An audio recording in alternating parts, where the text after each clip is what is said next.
So that's a very pertinent question.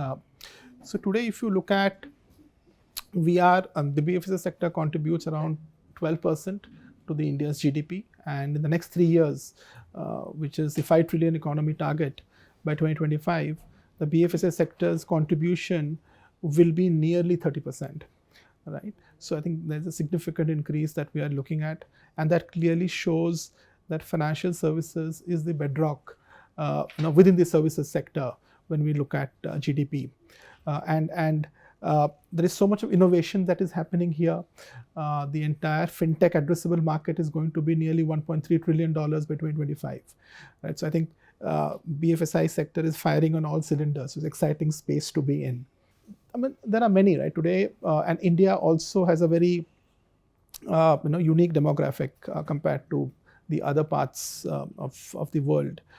We have a significant population still in tier 4, tier 5, tier 6 cities, which traditionally is called Bharat, and then we have India, right?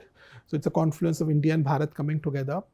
And as a consultant, when we work with financial services institutions, everyone is catering to both of these, right, India and Bharat, by bringing in new innovations, new trends, right.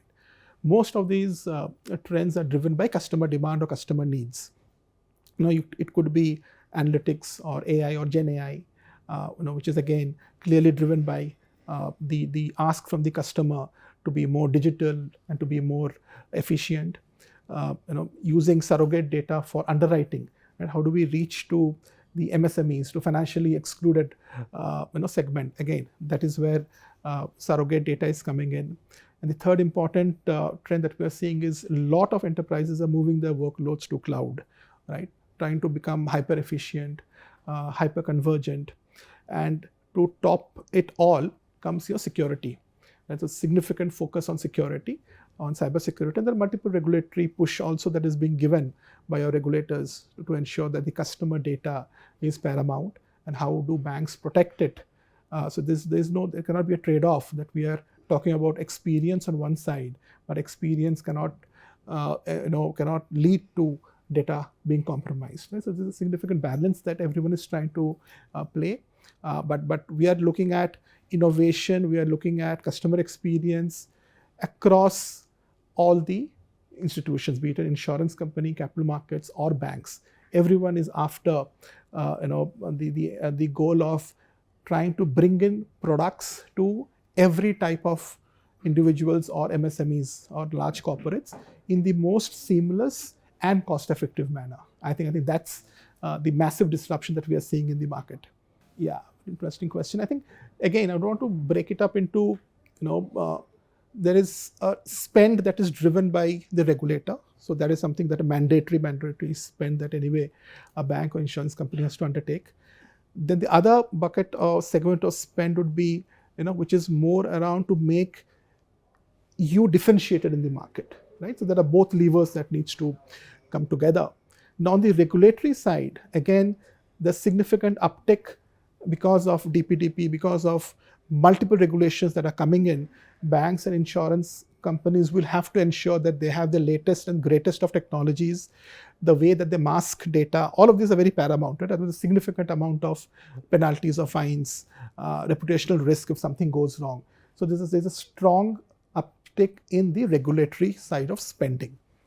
But the interesting action is happening on the differentiated side of spending, which enable your organization to really stand out in the market, and that we are seeing spend in the front office transformation there. So people are really spending a lot in ensuring that, so for example, the super apps, the platforms, right? Everyone's trying to become or mimic what Amazon or Netflix would do, try to give the same experience. So you would see a lot of financial services entities coming out with super apps, right, to ensure that the customer has everything within one single interface, right?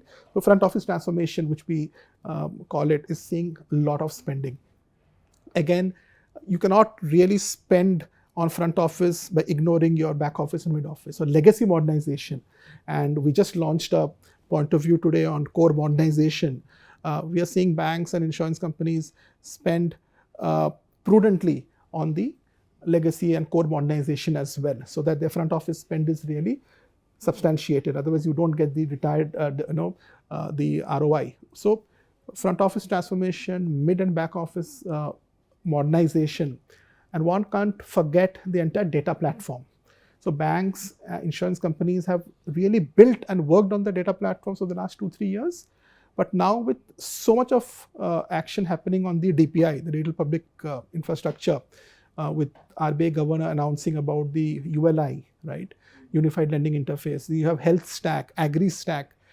So a lot of data is there in the economy. And as a financial services player, you need to consume and make sense of that data. So there's a lot of significant investments happening. It will continue to happen in strengthening your data foundation, your data platform, so that you make meaningful insights of the data that you're going to ingest from the economy.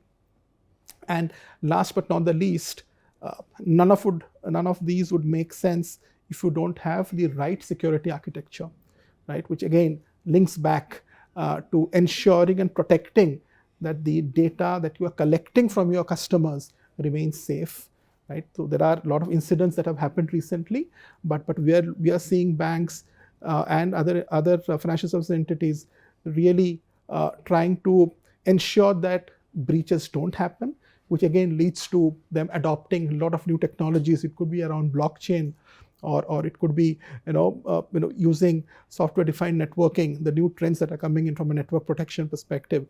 So all of these are getting embedded as they chart out their growth path.